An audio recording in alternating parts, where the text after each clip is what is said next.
Hey everyone, Nick with Vector here. Today, we're diving into the misunderstood world of corrosion. So strap in, because we're about to uncover some mind-blowing science.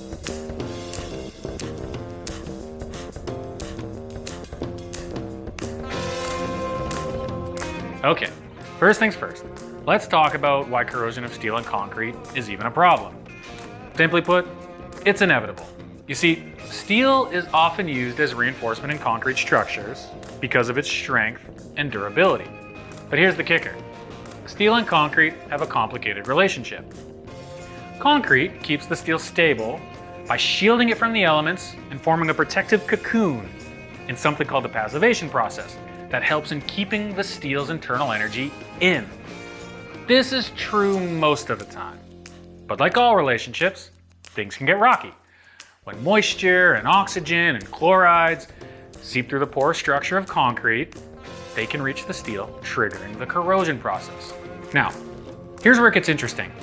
Steel starts its life as a humble iron ore, low in energy and thus stable. But through smelting and shaping processes, it's transformed into high-energy steel, ready to take on the world. And that's where the trouble starts.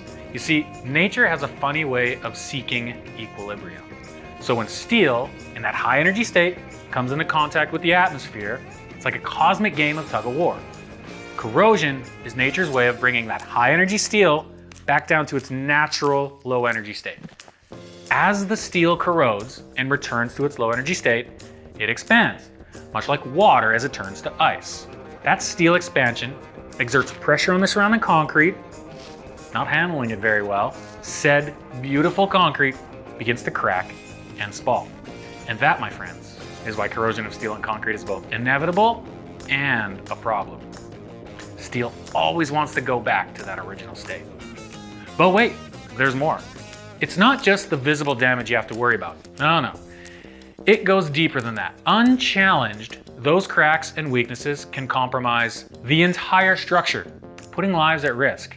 So what's the solution?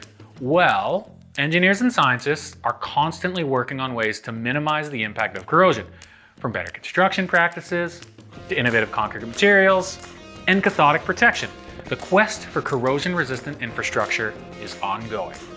And there you have it, folks. Corrosion of steel and concrete may be inevitable, but with some ingenuity and determination, we can mitigate its effects and build a safer, more resilient world. Not convinced as to why you should care?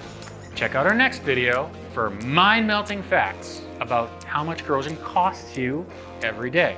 Thanks for tuning in, and until next time, let's save some structures.